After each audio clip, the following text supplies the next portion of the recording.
He said, yeah. I said, come on down here and check out Shakespeare. And he came down and it was instant.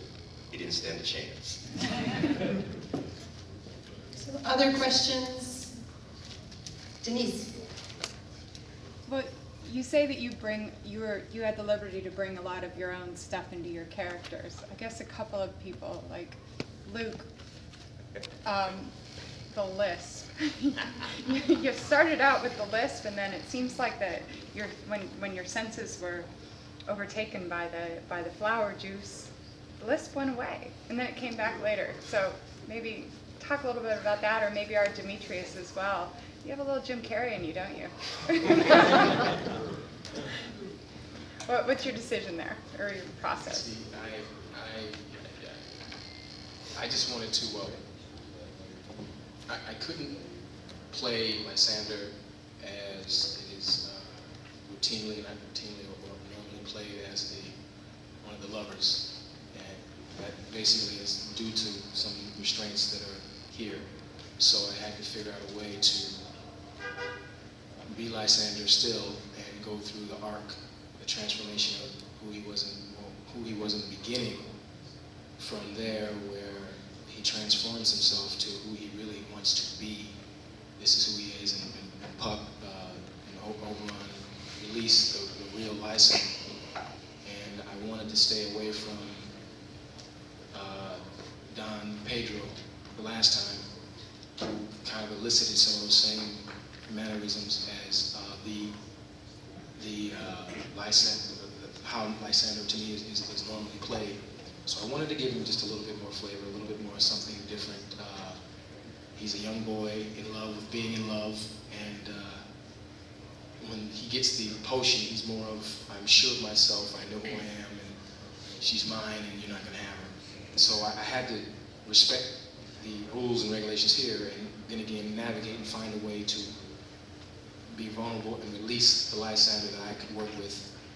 And Linnea was very helpful with that. So that was basically a lot of the choices. I was just trying to be Lysander, not go outside where I couldn't go outside. So I hope that came across. Because he's not like Don Pedro, right?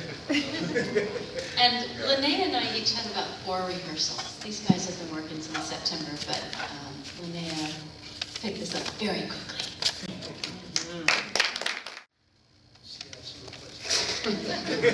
Maybe just talk about your comedic intent. Yeah, that's it's the first time I've ever done a full Shakespearean play, and it's all kind of new to me. I really don't know. You know, it was really just kind of feeling my way through it and trying to find myself in the character outside of his obvious snobbery and arrogance, and trying to bring something comedic into it. So I guess I just kind of channeled that. If I could speak to just one issue, I think beyond the beauty, the obvious beauty of what Shakespeare brings, one thing that's wonderful is that all of these hundreds of years later, that Shakespeare is helping to change and reform men's lives and hearts by being introduced to something beyond themselves and what they've known. And that's why programs like this are so very vital, because what you're looking at is not just art. You're looking at reformation and rehabilitation of individuals who have been denied so much by a society that doesn't see that we have any worth, and we've dug inside of ourselves to go beyond ourselves in order to change, grow, and offer back to society what we have and the opportunity that we have been afforded us here at San Quentin. So enjoy it for the fullness of what it is, because it goes way beyond the words. It's about the heart.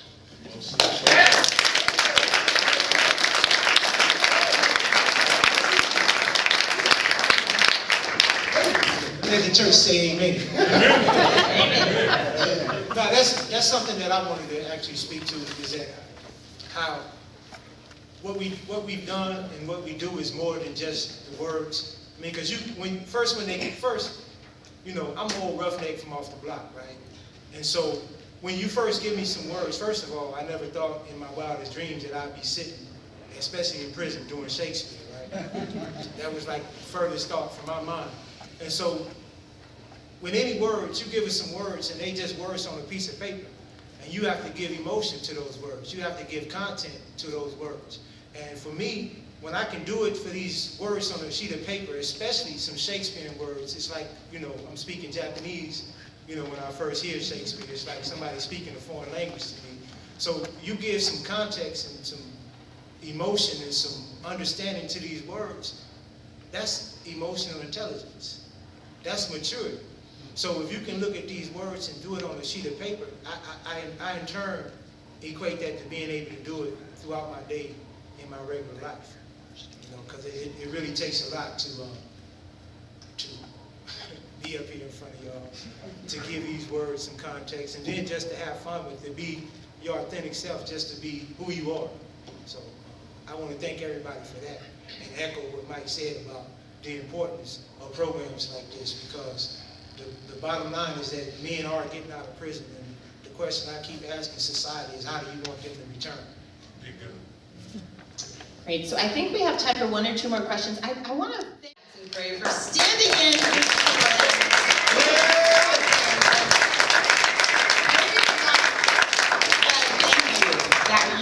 Can I just say something?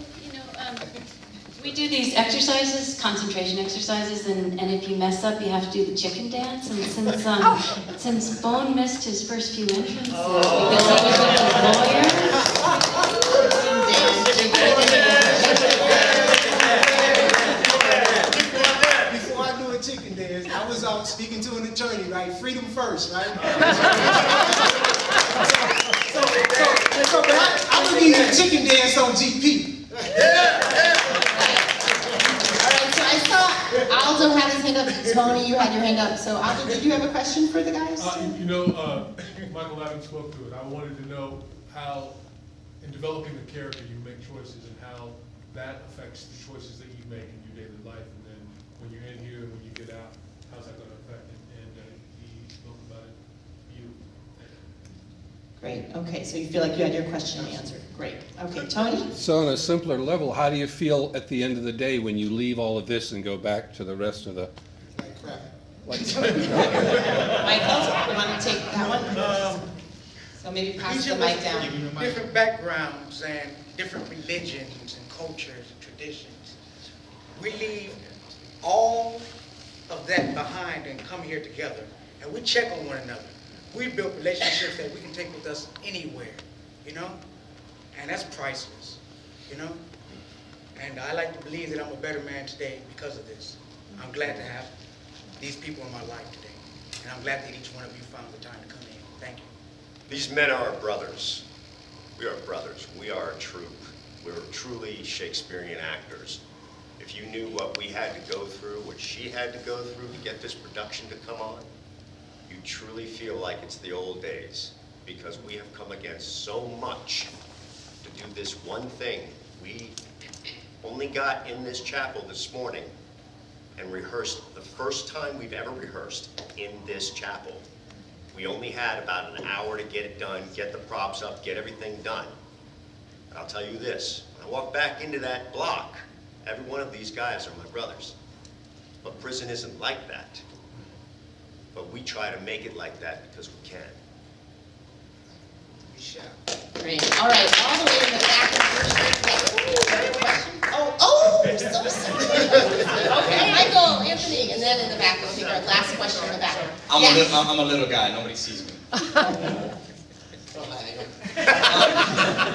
I've never, ever in my life acted. I've never even thought about acting. I've never read Shakespeare, but I got involved in this, and it's like the best thing that ever happened to me, because when I'm doing Shakespeare, when I'm rehearsing, when I'm playing a part, it's a whole different world that I get to immerse myself in. And it's a way of relieving the stress and the tension of prison life. And I greatly appreciate this opportunity.